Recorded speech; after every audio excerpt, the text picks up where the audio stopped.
All right, so as people are continuing to join, I just wanted to go through a few housekeeping issues, or not issues, a few housekeeping items, pardon me. So everyone on the webinar as an attendee is going to remain muted throughout our webinar. But if you have any questions, feel free to include them in the chat. And our team at Ground Truth will be monitoring those questions. And hopefully at the very end, we'll have some time for some Q&A from some of our speakers. So please encourage you to include some of those questions in the chat for some discussion at the end. In addition, you may see at some point a poll pop up from Ground Truth. Encourage you to share your feedback on the webinar, and so we can take this information and use that for future webinars going forward to make them better and more informational and ensure that we're meeting the needs of the people that are attending. So with that, I think we can get started. Today, our agenda, we have a great agenda ahead. I'll be doing a keynote on supply and demand, followed by a panel led by Malcolm Johnson, Senior Account Executive at Ground Truth. He'll be speaking with Aaron Strong from Brand Muscle and Dan McGuire from Gale Advertising. And then finally, we'll end with a fireside chat moderated by Catherine Knockreiner, Director of Sales at Ground Truth, and she'll be speaking with Steve Birnbaum from Spark Foundry. And then, like I said, if there's time at the end to answer some questions from attendees, we would love to be able to do that as well. So with that, we can get started and kick off our keynote. My name is Mark Fleisch. I am the SVP of Managed Services here at Ground Truth. And today I'm going to be talking about supply and demand, which I think is going to be a major theme in our industry going forward into 2022. And as we all know, supply chain has definitely been all over the news lately. We've seen a lot of headlines in this space, and supply chain issues have really impacted a number of key sectors in our space, specifically CPG and retail, auto, even things like travel. And as marketers are dealing with supply chain issues, this will definitely impact their advertising for sure in terms of marketing these products. But today, I really wanted to focus in on a few other areas specific to digital marketing that where supply and demand are going to have a major impact and will force marketers to adapt their strategies going forward. So the three areas we're going to discuss today are the supply of actionable data, specifically online and offline attribution, the supply and demand of video inventory, and the supply and demand of talent in our space. So first, let's dive into attribution and actionable data. So we've all heard in our industry that launch of iOS 14 and the eventual loss of third-party cookies has really impacted marketers' ability to measure online attribution. And simply put, the supply of online attribution data and the ability to measure online attributions has declined significantly with the advent of app tracking transparency on iOS. So online attribution, in short, is getting more difficult, and it's going to continue to get more difficult over time with the eventual loss of third-party cookies. And so I think marketers are going to be challenged in terms of how they measure the efficacy of their digital ad campaigns. They may be forced to face difficult questions such as, do we change our benchmarks in terms of what we consider to be successful online attribution? Or do we potentially look at other data sets or other ways in which we can measure the impact of our advertising? So on the flip side, the offline attribution space, I think, is becoming increasingly more powerful. So as online attribution data has declined in terms of the supply of offline data, such as location data, visits, and even sales, has actually been significantly less impacted and remains very strong and healthy. And so I think this creates an opportunity for marketers to look at new and different ways of measuring the effectiveness of their campaigns, new ways of potentially identifying consumer intent, identifying audiences, etc. And I think that we'll see a shift in demand for different ways of understanding these things and targeting consumers going forward in 2022. So with that, let's shift gears to the video space. I think that we've all seen the shift in consumer behavior from linear television to connected TV or to streaming services. We've seen a shift in viewership over the last couple of years, and we've also seen an increase in spend in terms of video dollars being spent on connected TV and over-the-top advertising. This really isn't new news, as we've been watching these trends for a couple of years now. But what's interesting to me is that the demand for linear television has not really declined over the same time period. So if we shift to the next slide, we can see that according to eMarketer, demand for linear television is actually expected to go up slightly in 2022 and remain relatively flat over the next few years. Now, we're also seeing an increase in demand for CTV, but I think as the supply in linear continues to decline and demand stays flat, I think the cost value equation in linear television will start making less and less sense. And on the flip side, there potentially could be a better cost value situation in terms of connected TV, in terms of supply going up and demand lagging could mean that marketers and agencies and brands could potentially get more value out of CTV going forward. Not to mention, there are better ways of targeting and potentially measuring the effectiveness of those dollars that are being spent. So on the measurement piece specifically, I see measurement in video as a place where we're going to see a lot of change going into 2022. Couple big pieces of news for me recently in the last few months, actually. One, ground truth. We received our MRC accreditation in terms of our ability to measure visits and attribute those visits to marketing efforts. About 3 weeks after Ground Truth received our accreditation, it was announced that Nielsen actually lost its accreditation in terms of its digital ratings, national TV ratings, and local TV ratings.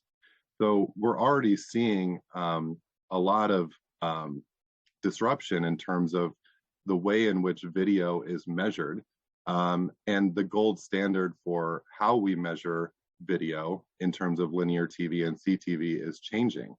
And so I think that marketers are going to be forced to take a look at how they actually measure and calculate the value and the efficacy of the dollars that they're spending in linear and TV. And I think marketers that can stay ahead of the curve and probably shift more of their efforts into CTV, not only will they see a better cost value equation there, but potentially could even have a better way of measuring the effectiveness of those dollars being spent.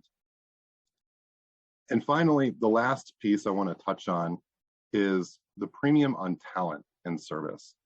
So 2020 and 2021, we saw a lot of companies last year have to reduce the size of their sales forces, right? Or I'm sorry, not only their sales force, but their do layoffs and reduce the size of their overall employees. But 2021 has really been, we've seen a lot of rebuilding going on. And there's now an increased demand for talent in our space.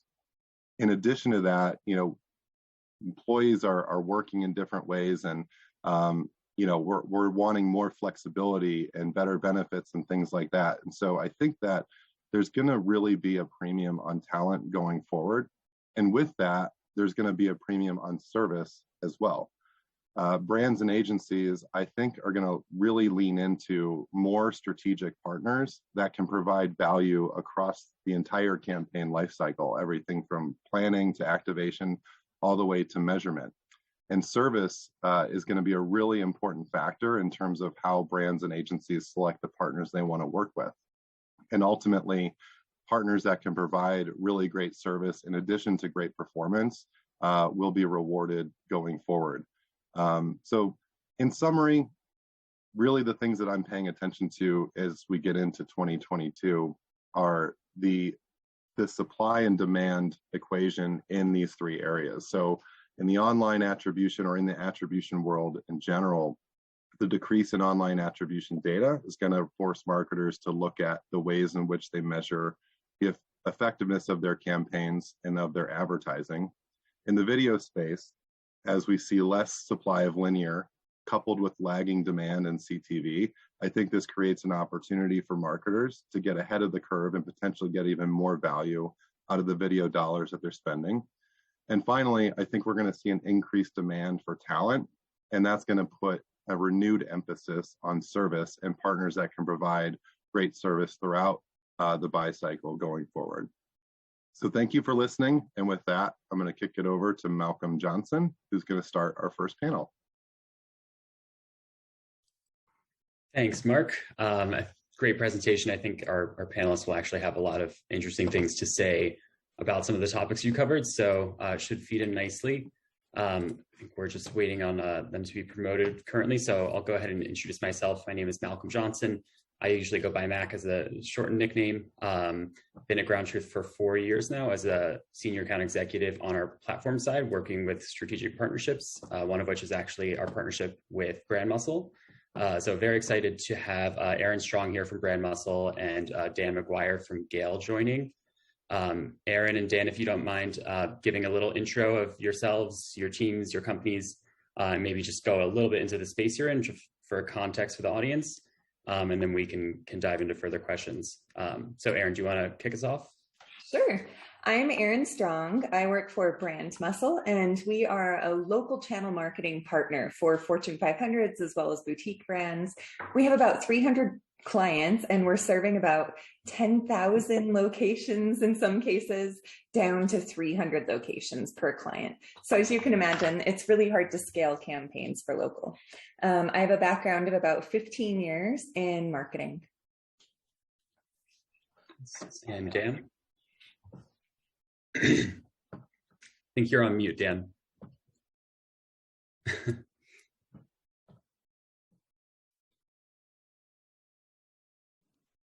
Oh, classic. There we go. Thank you. Hey, I'm Dan McGuire. I'm retail media lead at Gale. We're a global creative media agency doing around 3 or 4 billion in media buys annually. And we are agency of record of a lot of brands you probably heard of: Chipotle, BMW, Milk, Pabst Blue Ribbon, Perrigo, kind of all over the board. And I'm leading up a team that works on shopper marketing through digital media. And I partner with companies like Amazon, Walmart, Roundel, Criteo, but also looking for new and innovative ways to partner with companies like Ground Truth. Awesome. Thanks for the intros, both of you. And Dan, I think the little mute faux pas actually feeds nicely into what we're going to talk about a lot today, which is going to be a topic that everyone is probably tired of, but is nonetheless extremely important, which is basically the constant change that has undergone in the industry the past 2 years, almost 2 years now. So to kick us off, I was wondering if you could share maybe some of your biggest learnings in adapting to the marketing landscape over the past 2 years. Dan, if you want to start us off, and then I'll flip it over to Aaron. Yeah, and perfect, since I was muted to start this off, because I think what we were talking about earlier was I was making fun of everyone's moms for finally becoming savvy in the digital space, learning to do things like curbside pickup. And I mean, I think that really is true, that we're seeing that the digital sales is no longer an afterthought on a retailer's financial report, and is now more than ever not only a number that demands more attention, but seen as a way to gain an edge in the market and over competition. So I would say the acceleration of the digital growth in many different sectors is probably what we've been learning the most about.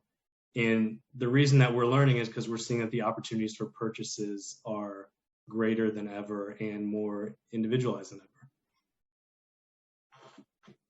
Awesome. And Aaron, get your take as well. Yeah, I would say I have learned to never stop iterating, never rest on your laurels. You have to evolve, adapt, experiment, and acknowledge that what didn't work 6 months ago might be the perfect idea today. So you can't get in the bad habit of saying that'll never work. You need to create a tracker of ideas, document why they didn't work in the past, and then revisit them frequently. Because developmental issues, automations are being enhanced every single day that make things possible that weren't possible previously. And similarly, things that were tried and true, successful every single time, are dead now. Just like our cookies, they aren't working anymore. We're in a totally new landscape, and we need to get comfortable with being uncomfortable. Yeah, absolutely. I think that's something that resonates with any marketer right now. One thing that I think about a lot in terms of changes with a strategy that didn't work, that's now everywhere, is when we think of kind of QR codes, menus, and also just, out-of-home ads and everything. I feel like a few years ago, people tried it out and it was, basically no traction, and now they're everywhere and everyone knows how to whip out their phone and read one. So it just goes to show the rapid changing of the environment and the tools that, can be used now that maybe a few years ago were not quite usable. Right. And to follow up on that, I guess, interested in maybe something that's the biggest surprise over the past year, in your marketing space. Obviously, it could be similar to the learnings, but interested in something that maybe really took you by surprise and made you shift strategy or relationships or something like that. Dan, if you want to kick us off. Yeah. I think the biggest surprise is how many brands not only survived, but have had record years, have basically had all of the infrastructure in place to meet their customer in a new environment, in a new path to purchase. And then I would say similarly, how many big brands with a lot of, let's say, infrastructure and advertising muscle were not ready to operate solely on a digital shelf and really struggled the past couple of years as a result. I think that the other big surprise, I would say, would be the marketing tech mergers and acquisitions, the sort of the fast-paced land grab that's going on with a lot of these companies sort of buying each other up, merging, combining. It reminds me a little bit of the DSP environment from 10 years ago, where there was just a bit of a mad dash for everyone to come online. And we're seeing that more and more with retail media networks and a lot of marketing tech. Yeah, absolutely. I think, is there a specific kind of merger, acquisition, or shakeup in the space that you think of as being kind of a signature of the past year in terms of the surprises there? There's a lot. I mean, it's moving around to the point where you're getting ad agencies merging with, say, retail media. You've got partnerships with, someone like Criteo and Roundel.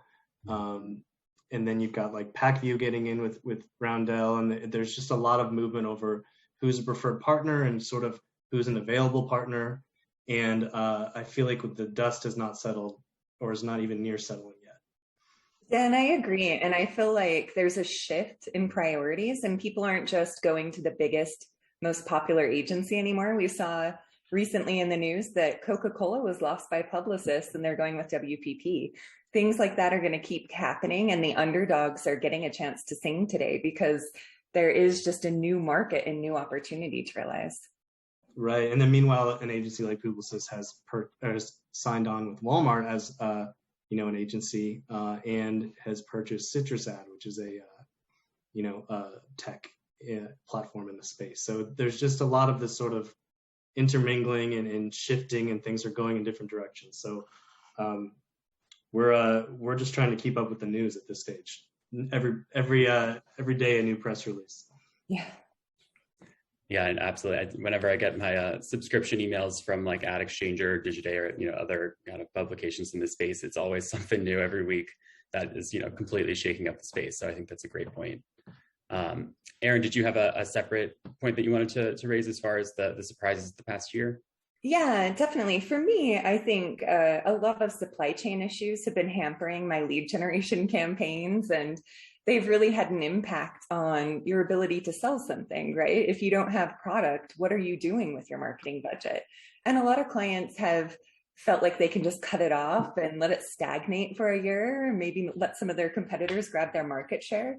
But I always say you need to refocus that spend on building a platform for 2022. When you do have product again, you're going to want to come out really strong with paid search, make sure that you've built a lot of brand awareness and programmatic, and fix your clicks, for heaven's sakes. You don't want your clicks going to create leads that no one's going to follow up on because they don't have products. Your clicks should be going to a white paper subscription or maybe a clever email journey. And then at the end of the email journey, when you have products again, you can pipe them back into that lead generation.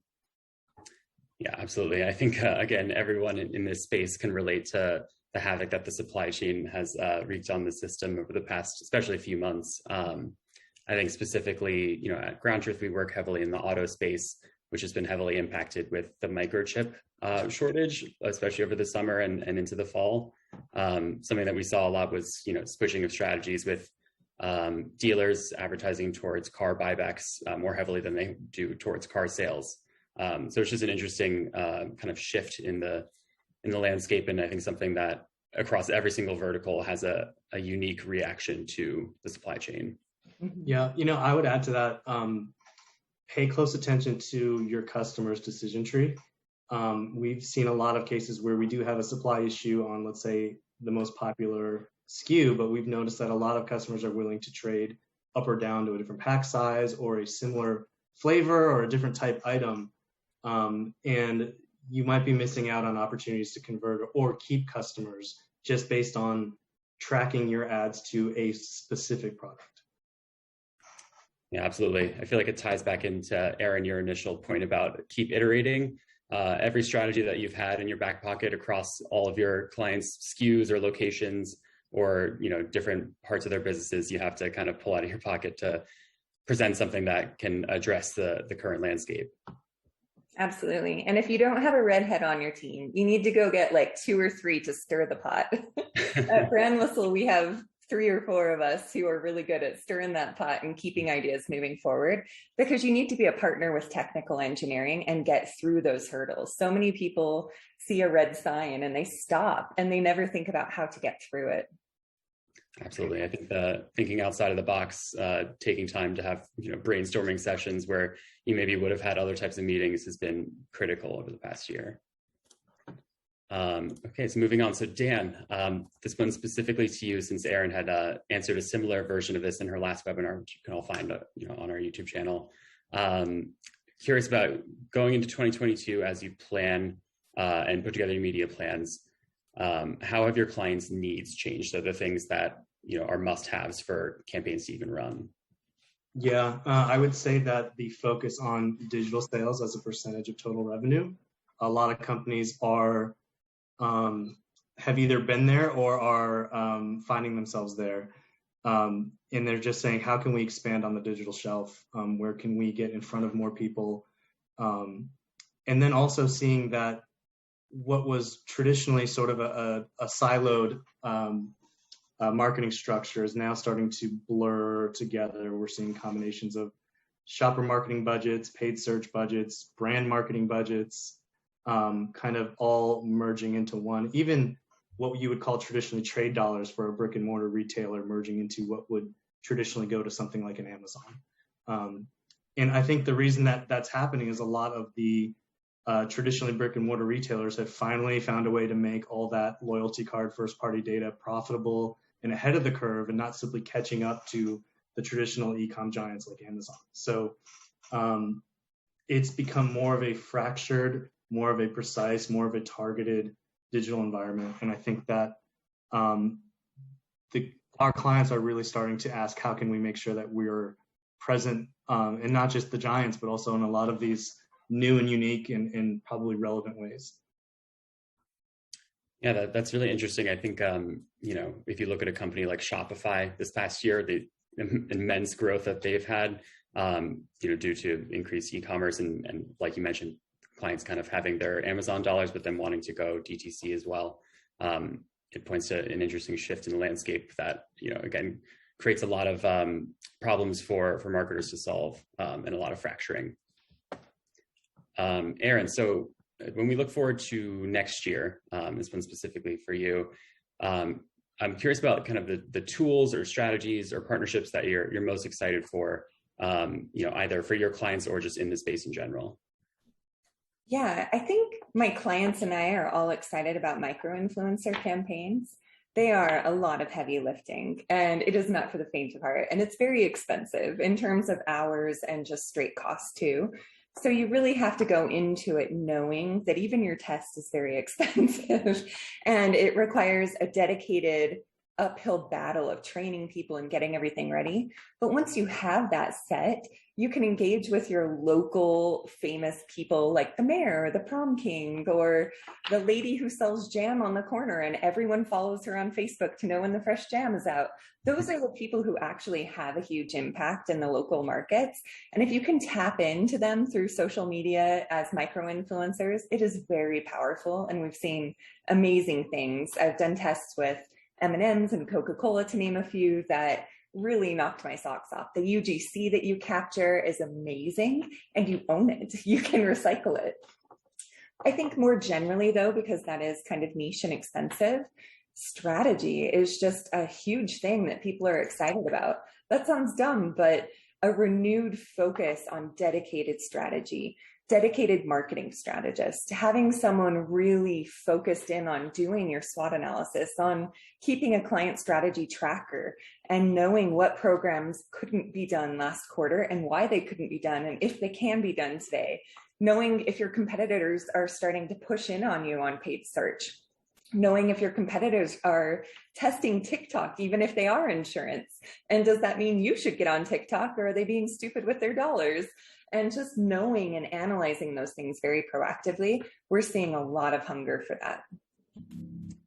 Yeah, absolutely. And I think when any brand decides to engage, a partner, whether that's an agency or a platform, it's not just about the ad operations. And this past year, I think, has more than ever, proven that agencies are extremely valuable strategic partners for brands to actually facilitate growth, not just the hands-on keyboard folks for them.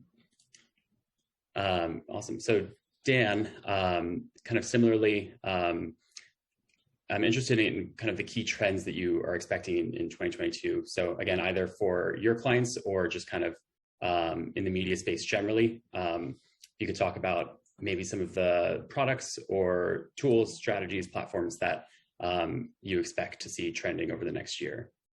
Yeah, as I've alluded to already, we are in the rise of the retail media network multiverse, right? Where we've just got so many different opportunities to hit very specific brick and mortar audiences, first party data. You've got, big programmatic companies like the Trade Desk partnering with Walmart for retailer audiences on a DSP level. And there's just a lot of cool things you can probably do following an audience journey through first party data. Getting an audience together on a company like LiveRamp, giving it straight to Kroger, getting them to tell you exactly how your audience did, probably double blinded, but still there's a lot of, I would say a lot of cool ways that we're going to see first party data come more into the forefront as a key thing to do metrics on, as opposed to, sort of this, what everyone's calling it, like a doomed cookie environment. There's way more to say about that, but generally we'd just say the first party data is, I think, the trend and the thing that will keep growing because it's already just exploding. Very interesting. I mean, that's something we certainly hang our hat on here at Ground Truth. So that's nice to hear that you expect to see that as a large trend for the next year. Erin, do you have a take on this as far as trends you expect to see? Yeah, I had like a generic response for you, like digital out of home and retargeting based on who passes those signs, and the convergence of AR and VR and beacons, and tagging your customers through little beacon, what are they called? Fobs. But I think we've all heard that before. And really, I think 2022 is about fear. And I think it's okay if people lean into that fear and acknowledge that they're scared of this unknown in these unprecedented times. But I think they have to turn that fear into action. I think it's really important that people are always focused on, moving forward and harnessing that fear into something new. So you're a little fearful, like turn it into excitement, turn it into a giddy enthusiasm, and go tackle new pilots. Don't let people use fear as an excuse to just kill their marketing programs because it takes so long to recover. Don't take a step back because I'm going to take a step forward and take your market share. You need to be proactive. And I would tack onto that and say I completely agree in that we're in a environment now where the sales funnel is increasingly flattening. It's an awareness campaign can be shoppable as much as a conversion campaign.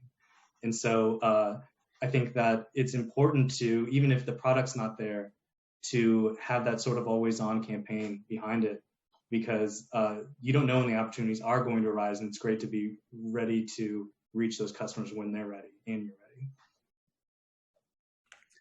Yeah, absolutely. And I think that, to Aaron's point, it's a great idea to not just kind of be resting on your laurels and just pretending that nothing has changed, trying the same things that you've done before. But likewise, it's a vital conversation to have with, brand partners or clients, discussing the importance of keeping that marketing strategy on so that you're maintaining that loyalty and actually, maintaining that brand awareness that will be essential for you to come back in whatever landscape the next year presents for us. So to close this out, it's kind of a fun one because plans are being put together probably in the next few weeks for 2022. You had to name what your secret weapon is for planning. What would it be? Aaron, if you want to take this one first. Sure.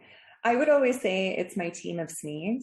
I am very fortunate to have about 10 directors who are just brilliant and really good at what they do, and they love it and they eat it and breathe it. And so I might write the Facebook point of views because I come from digital advertising, but when it comes to something happening on Google or elsewhere on the interwebs or beyond that, maybe in print, I know that I have a team of really passionate people I can turn to, and I appreciate them a lot. I don't think any of them are on this call because we had a few conflicts, but I will send them the recording. Thank you, guys. Yeah, absolutely. Definitely send the recording over. And, I think that's something hopefully everyone can relate to the how essential teamwork is. I think we've talked about this before, Aaron. No one can be an expert on absolutely everything in the space. Right. A good leader has to admit that and rely on their team. So I think that's a great point as far as your secret weapon. Dan, can I pass it over to you? Yeah, secret weapon for us is always data. And I would say maybe more specifically, knowing how to use that data as a true detective and storyteller, and having the right tools to manipulate the data and really point you to kind of new ventures and, keep the evergreen things going strong.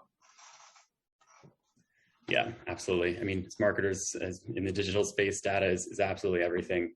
And I think that's, across verticals, across platforms, something that everyone is going to rely on for building strategies. Hopefully a lot of it. Awesome. Well, thank you both so much for joining. We may have some questions at the very end that we can address if they come through in the Q&A. But for now, I'll pass it over to Catherine for our Fireside Chat.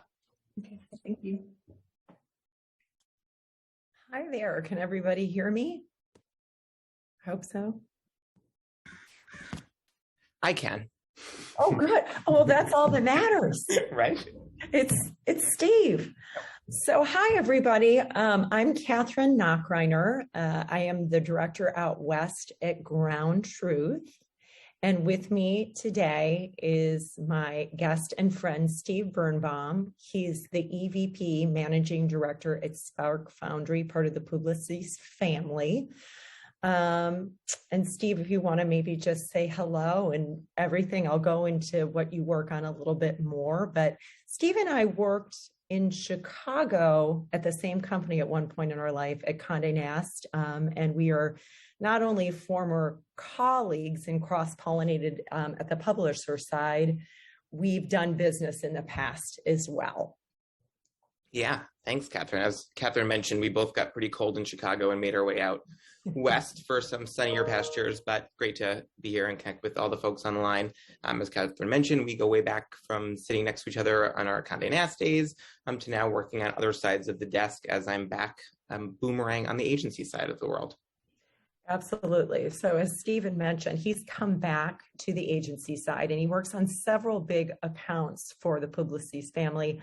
To name a few, Mattel, Dreyer's Grand Ice Cream, Bosch Home Appliances, Dole, the Sunshine Company, and Logitech. So those are just to name a few. And I know Steve's been involved in some very high profile pitches too, that I cannot name, or I will be, you can't talk to me anymore. But that being said, you've had a really impressive career, Steve, working at companies like we mentioned, like Starcom, Condé Nast, and Spark.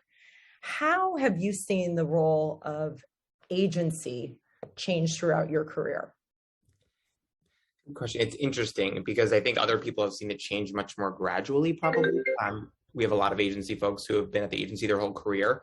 As someone who took a quick little 8-year hiatus, I think it was kind of a bit of a shock to me to come back and see that the agency life and world and role had changed so much. I think the biggest thing for me is that it's moved so far, I would say almost toward marketing consultation, really, not just media planning and buying. I was thinking recently about when I started in this business, and I was talking to someone about why my hours are so much longer than they used to be. And honestly, I feel like I bought a whole lot of linear TV and I bought a whole lot of print, and it wasn't that hard. And then I left the agency world, and then I came back. And the world changed, right? Amazon was a bookstore when I left the agency world, and they're obviously not that anymore. Facebook was this brand new advertising opportunity that my clients were kind of testing. And I think about now, if I approached my clients, with just a media lens and didn't think about the larger marketing ecosystem, I'd be pretty short-sighted. As I mentioned, Amazon, not a bookstore anymore. And frankly, it's not even just a retailer, right? Retailers are actually some of our most important media partners. And then there are media partners at all stages of the funnel, right? Not just conversion. I think Dan said it well. He talked about how we acquired CitrusAd. We work daily with partners that he mentioned, like PackView, Kenshu, so many more. The other big thing is, again, when I left the agency world so many years ago, data wasn't really part of my life so much, right? We talked about it. I think we thought it was, but was it really part of our life now that we look back at what it was? So yes, it's been helpful. We acquire companies like Epsilon, right? And that's been tremendously helpful in my day-to-day to have partners within the company, but it's also working with partners outside of the company. Obviously we don't have every single solution inside Spark or inside of Publicis. So it really is thinking about, in a lot of ways, I'm playing middleman and really thinking about where's the white space for my clients? How can I then leverage either the resources I have or within the larger kind of media marketing community, how can I find them? Because it's just not as easy or linear as it used to be. Yeah, that's really, really good point. It has gotten a lot of things are cross-pollinated and there's gray space, but it's really funny you bring up the fact that we used to talk about data and we had no idea what we were talking about. Yeah. No, it was so easy then. So hence accountability, right? So give me an example of how this works. You talked about being like a marketing consultant and versus media planning and buying. Can you talk about one client that is a good example of how you worked on a cohesive program and tying all of those things together, Steve? Yeah, and I think maybe a little less from a program perspective, but just when I think about, a client and kind of what their needs are, I think, and maybe my sales days actually set me up for this, because I feel like Kevin, that's what you do every day is you sit with your clients and like, what is the white space I can help with, rather than just kind of going in with like your standard, pitch, right? You think about, okay, Groundtruth has a lot of opportunity. We have a lot of different ways we can help you. How can I, be a partner to you, not just kind of a salesperson? And I think that's something I've brought back with me. And so, for example, I have one client who was thinking about how they can recreate their brand, or not, I just didn't say recreate their brand, but really add D2C as an important part of their sale, one of their sales channels. And we tapped into our management consulting team at Sapient, something that I don't come from McKinsey or Bain or any of those companies, right? I am not a management consultant. I cannot help my clients with their supply chain. So bringing them in, because that was an obvious white space in terms of how we could help them. In terms of their multicultural marketing efforts, that's something one of the same clients taking really, really seriously. And they want to really think about how they can start with those multicultural efforts upstream. I can talk about media and multicultural all day long, but how can we really bring that upstream? Well, we have, our partners at Keneal that can help us to do that. And they are helping us to do that. I have a partner at BBH, one of our creative agencies that's helping us to build, a new brand campaign, to think of the brand differently, or a production studio in Atlanta that we use, The Pub. They're helping us to find new ways to create, smart production, because in some of the clients I work on, they're very different. Frozen, ice cream is very different than a toy, which has a very long cycle in terms of, starting development of the product a year in advance. also thinking about, how can we think about smart production differently, because we can't really, wait till the last minute to get the assets we need to program to the platform. Right. That makes sense. So it's like what you know and what you don't know, but who you ask to help to partner with. And so you really are that liaison and that bigger consultant. And when you need a smarter consultant, you bring them in and handle that for them. That's super smart. Okay, Steve. So last world rocked everybody, right? Ground truth included. So what we thought would work didn't. What didn't work, we changed and we pivoted. So everybody had to deal with the pandemic and how we recalibrated. For instance, we saw great success in CPG where we developed targeting on curbside, right? Because that was a completely, entirely new way to reach people in the moment where we wouldn't have thought of that before. Supply chain, everybody's mentioned it here. Aaron has, Dan here. Obviously, we've had supply chain issues and we've had to pivot. And I'm sure the list goes on and on for all of your clients too, because not one is the same, right? As you had mentioned. Can you give me some difficulties that some of your clients have faced and how you've helped them pivot or adjust or come out on top through this thing? Yeah, it's been interesting. I think, the craziest part, and I think I enjoy the fact that I've gotten to work with many partners throughout this journey, because I think day one we expected the pandemic, right? We expected that we're going to work from home for a couple of weeks and that was it, right? That obviously we were wrong. Surprise. But I think what was so interesting is to see how every client was impacted so differently. So in many cases, right, some of my CPG partners really benefited financially in a lot of ways, right? Of course, they had sellout situations, which usually is a good problem to have. But people were buying, tons and tons and tons of certain products, right? Because they were afraid that there was going to be spoilage. And do I need, canned fruit? Is that going to help? And should I stockpile that in my basement in case, this Armageddon doesn't get any better? But at the same time, we had clients in the same space in CPG, but it's a very different challenge when people aren't going to the grocery store, they're ordering, and all of a sudden they're scared to order ice cream online. Is it going to melt? I don't know. I've never done that before, Right. The pandemic is a time when all you want to do is eat that comfort food. You want ice cream, right? But it's going to melt. But then to your point, buy online, pick up in store, that was huge. And one of the divisions of our company actually partnered with Walmart on just that, working with them on their buy online, pick up in store. And then it was on us. How do we incorporate that kind of messaging into our media to make sure that we're kind of steering people in a direction where they're going to buy and they feel comfortable buying? Right. We also have clients though, and it's interesting, and I feel like I'm a little bit fortunate.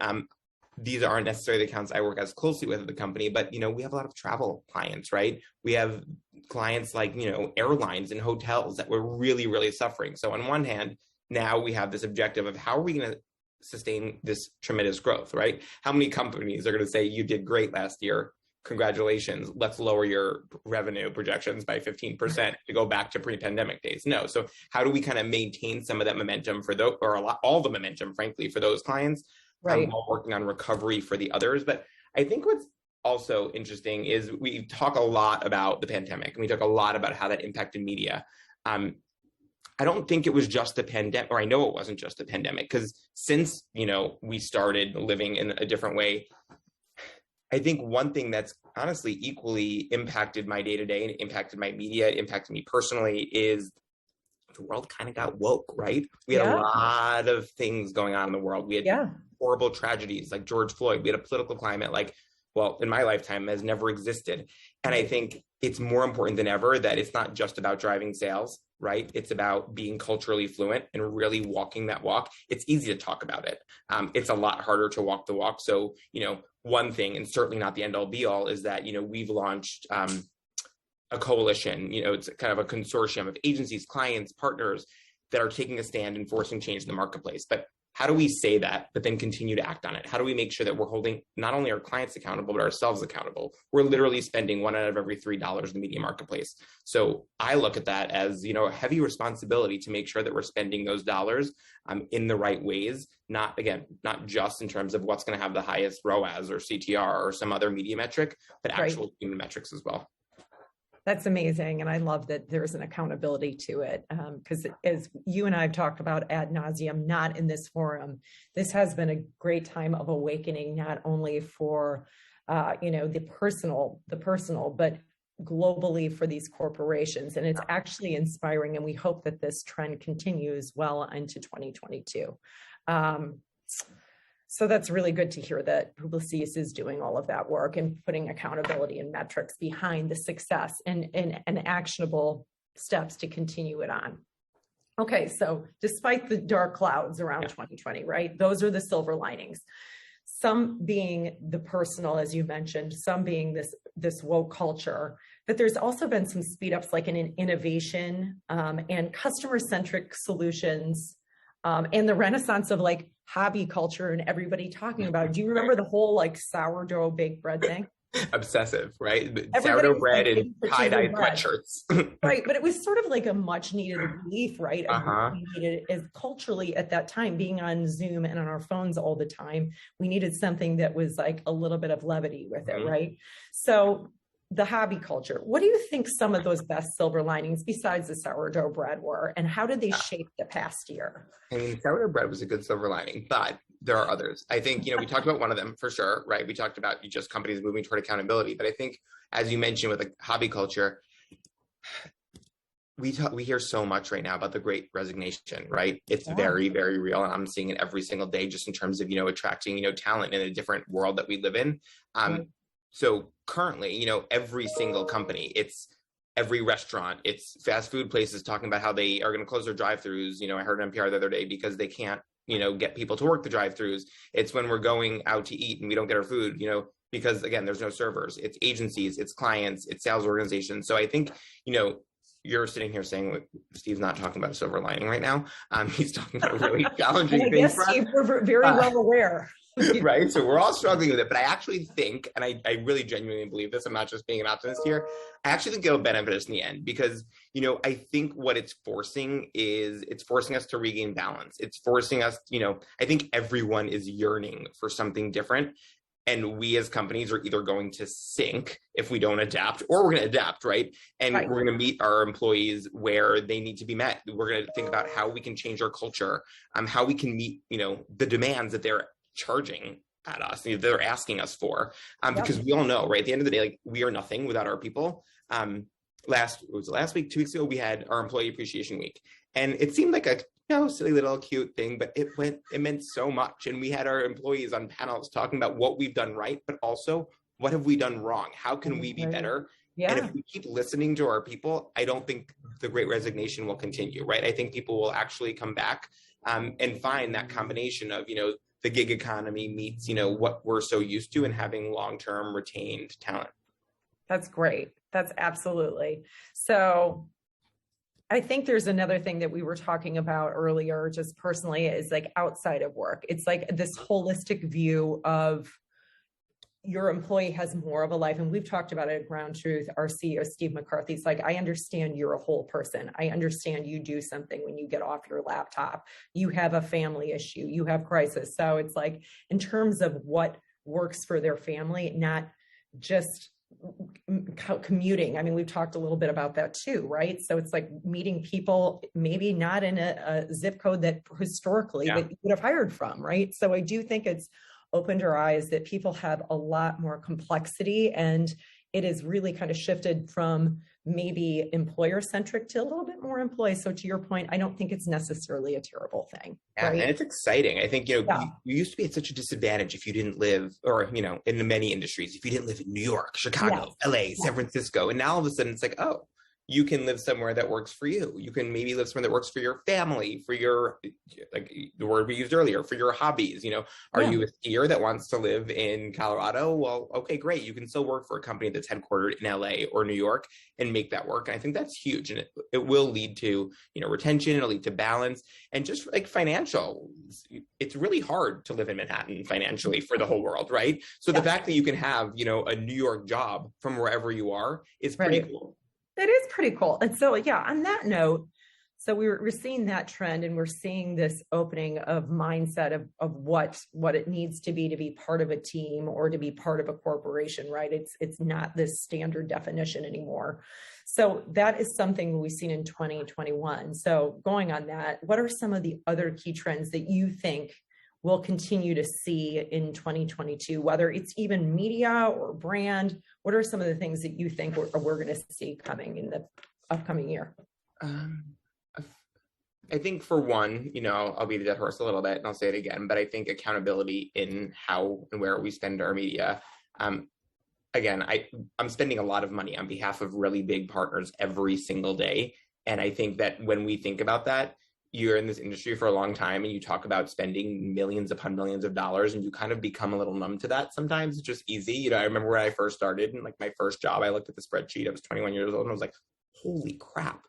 What if I make a mistake? Like, what if there's a typo? There's so many zeros, but it really is. It's this monumentous responsibility. And we have to make sure that when we think about how and where we're spending our dollars, we're being really responsible to our clients, to our society, and really, again, holding ourselves accountable.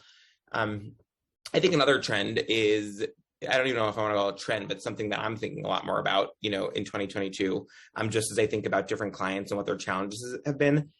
I'm thinking a lot about being part of the organic conversation. And I'm a little jaded. Maybe I came from, in my last role before coming back to Spark, I was working, in branded content heavily.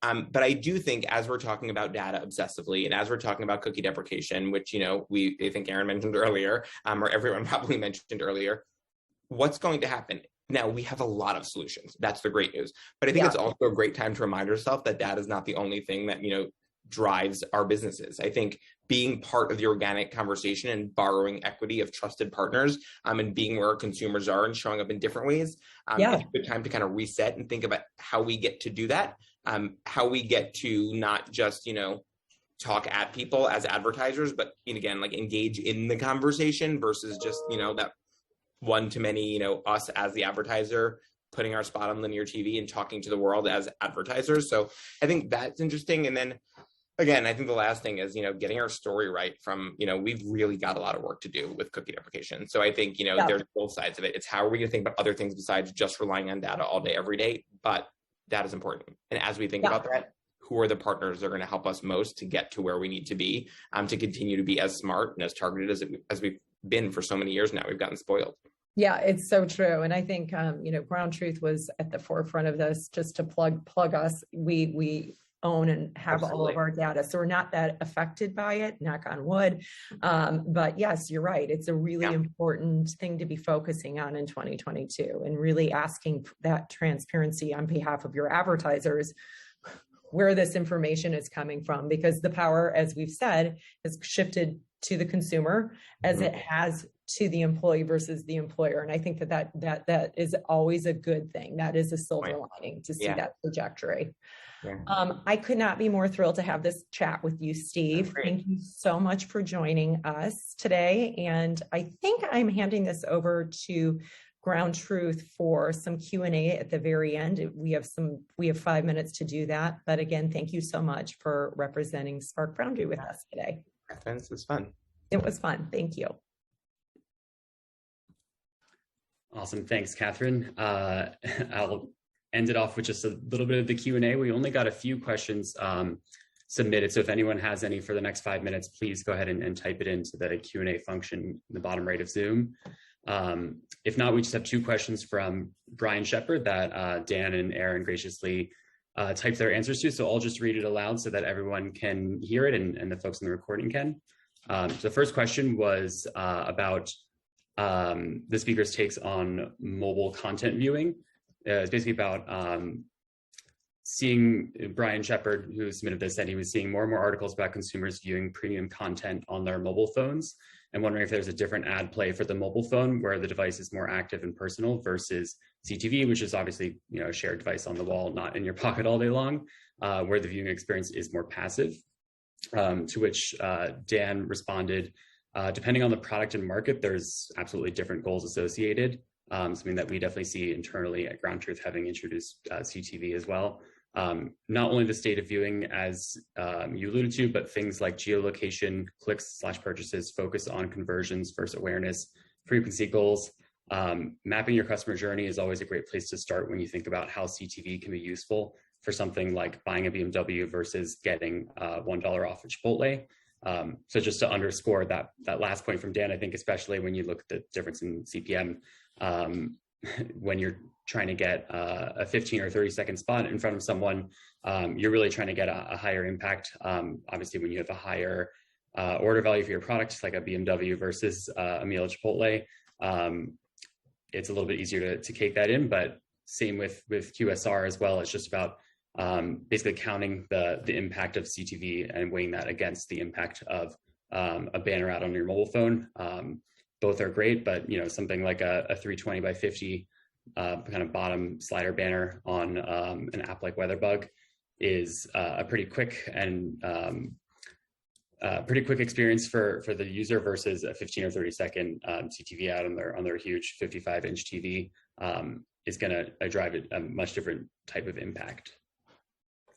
Next question, also submitted by Brian, was about the idea of gift cards for the holiday season. So we've been talking a lot about supply chain today and about how certain items will probably not be ready for sale over the holidays or will be delayed. Basically asking if gift card is going to be a more central strategy. To which Erin responded that she hasn't necessarily seen that with brand muscle clients recently. However, they have a lot of conversations about being very active with developing wait lists as well as pre-buying for 2022 where it's permissible.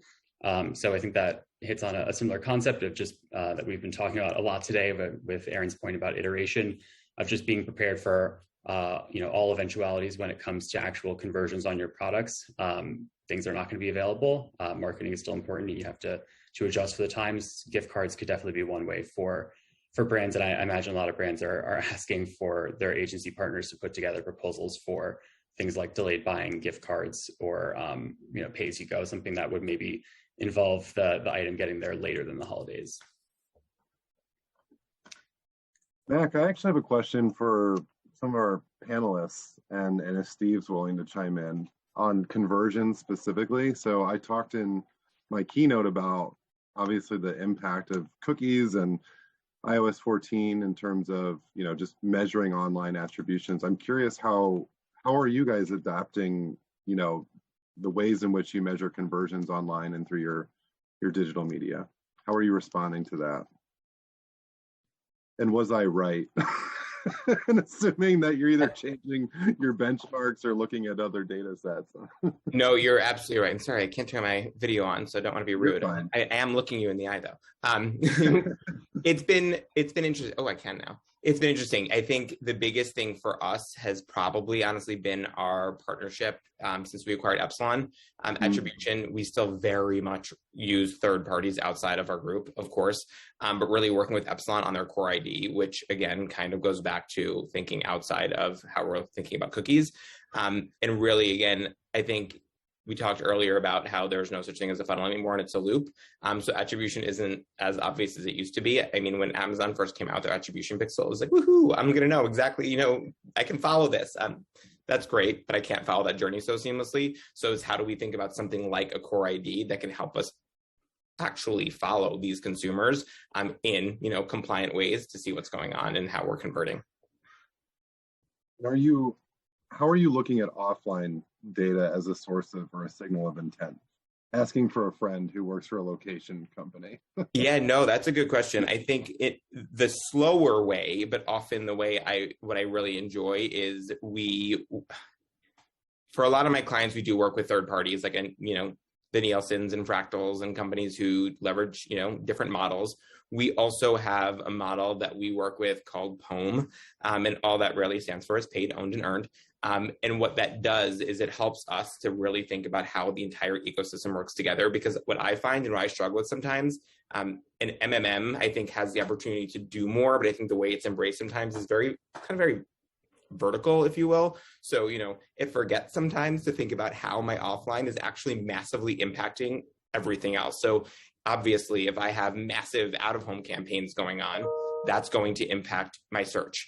And I find that MMs forget about that. If there's a massive PR campaign, we need to think about that. If we're doing a ton on site based on geolocation to draw, when consumers are at that point of purchase, that's going to be impacted by other things and impact other things. So thinking about different models, but specifically our approach called POEM, which helps us to get a little more horizontal. I would say the negative is it's not real time, right? It's not what's helping me optimize every day, but it's helping me to learn over time. Great. Aaron or Dan, if you have any other thoughts to add? Totally agree. I think the other thing that you can talk about when it's like, oh, did this actually help us, is when you're looking at, especially online, like on an Amazon, your page ranking. I will take really bad ROAS if it means that I'm going from page 2 to page 1. So there's a lot of other factors besides just sort of that immediate attributable sale. I love that point, Dan, because we can get our maximum ROAS all day long by buying our own brand terms and focusing 100% on that versus thinking about category terms, which is going to help our search ranking, which is going to drive future growth versus immediate growth. So I think sometimes those obvious metrics, I think we take them too far. Yeah, I think the only thing I would add to that is that as long as there's transparency in reporting and you're defining the metrics you're using and how that may impact the jargon they're used to hearing in terms of those metrics, that you're fine to adapt and to adjust to whatever you need to do. But our clients like to know in advance, and we're very clear with them up front before we pitch anything or start any programs about what they can expect on the outset. And that helps a lot. All right. Well, thank you all so much.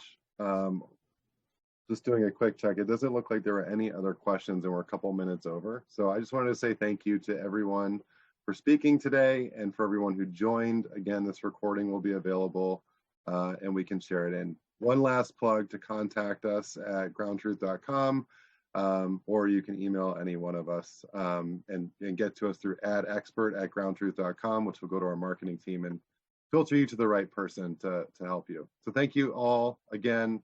Good luck finishing off 2021 and good luck in 2022. Cheers. Thank you, everybody. Bye. Bye.